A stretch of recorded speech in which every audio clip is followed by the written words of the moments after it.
উনুন test of Bengal, সহজে রান্না শেখার ঠিকানা। এই যে একটা ডিম নিয়েছি, দাঁড়ান আরেকটা ডিম নিয়ে নিই। এইবারে নিয়ে নিচ্ছি একটা ব্লেন্ডার অর্থাৎ মিক্সির জার। এবার ভাবছেন যে মিক্সির জার আর এই ডিম দিয়ে আমি কি করব?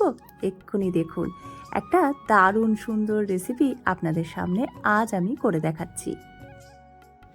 অবশ্য একটা বলা ভুল হলো আমার, দুটো রেসিপি, একটা স্ন্যাক্স রেসিপি আর একটা ভাতের সাথে খাওয়ার জন্য গ্রেভি রেসিপি।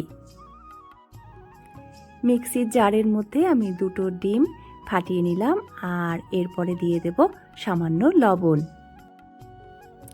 তারই সাথে দিয়ে দেব কাঁচা লঙ্কা।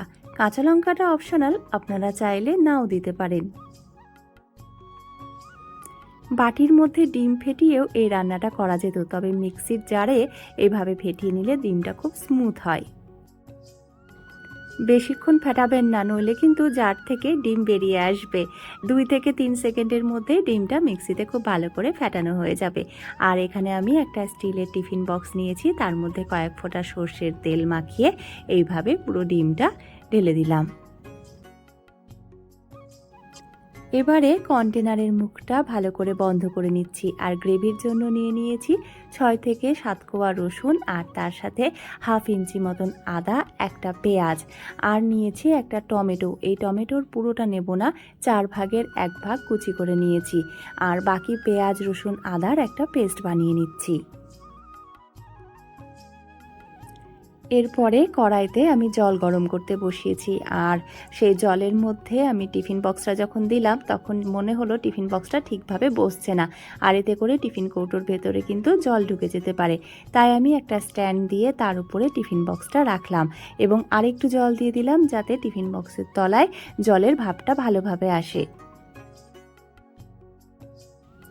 মিনিট 3 এইভাবে ঢাকা রেখে দিলাম আর তারপরে ঢাকা সরিয়ে দেখছি জল খুব ভালোভাবে ফুটে উঠেছে।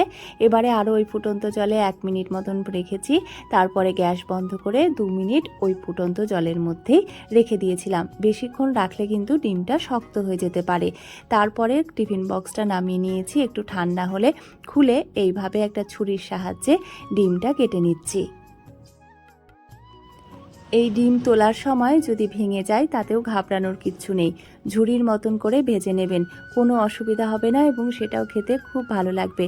আমি যতটা পারছি সাবধানে পুরো ডিমটাই তোলার চেষ্টা করছি। এইভাবে ডিমটা আমি তুলে নিচ্ছি আর এরপরে এই টুকরো করা ডিমগুলোকেও আরও একবার টুকরো করে নেব। পনির যেরকম হয় ঠিক পনিরের মতন করে টুকরো করে নিচ্ছি। এই রান্নাটা আমি যখন মেসে থাকতাম তখন শিখেছিলাম সাঁইথিয়ার আমার প্রিয় বোন রেশমি সরকারের কাছ থেকে। এরকম বিশেষ বিশেষ রেসিপি পেতে উনুন টেস্ট অফ বেঙ্গলের চ্যানেলটিকে সাবস্ক্রাইব করে বেল আইকনে গিয়ে অল নোটিফিকেশানটা অন করতে কিন্তু একদম ভুলবেন না। আর যারা ফেসবুক থেকে দেখছেন তাদের বলবো পেজটিকে লাইক করে ভিডিওগুলো অবশ্যই শেয়ার করুন, কারণ শেয়ারিং ইজ কেয়ারিং। কড়াইতে আমি দিয়ে দিয়েছি সর্ষের তেল, আপনারা আপনাদের পছন্দ মতন তেল দেবেন আর তেল গরম হলে ডিমের টুকরোগুলো ভেজে নিচ্ছি। ডিমের ঝোল, ডিমের কারি কিংবা অমলেটের ঝোল আপনারা অনেক খেয়েছেন, একদিন এইভাবে ভাপানো ডিম রান্না করে দেখবেন, সেটা খেতে লাগবে খুবই ভালো।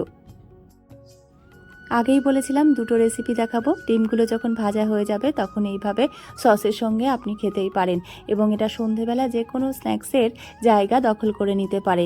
অর্থাৎ চপ, সিঙ্গারা, পকোড়া তো প্রায় খান, একদিন এইভাবেও স্ন্যাক্স খেতে পারেন বন্ধুদের সাথে। আড্ডা একেবারে জমে যাবে।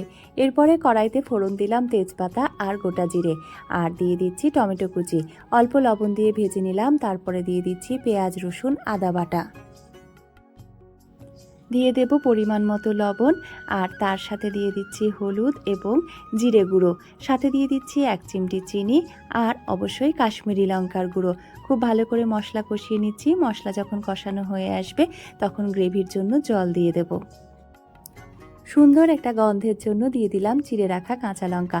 খুব বেশি জল দেবার দরকার নেই। আর ঝোল ফুটে উঠলে দিয়ে দিচ্ছি ভেজে রাখা ডিমের টুকরোগুলো, সাথে দিয়ে দিলাম গরম মশলার গুঁড়ো। এই রান্নায় কিন্তু আলুও দিতে পারেন, আমি আজ আলু দিইনি, তবে আলু দিয়েও খেতে খুব ভালো লাগে। ভাতের সাথে ডিমের এই রেসিপিটি খেয়ে আপনিও বলবেন, আহ কি স্বাদ।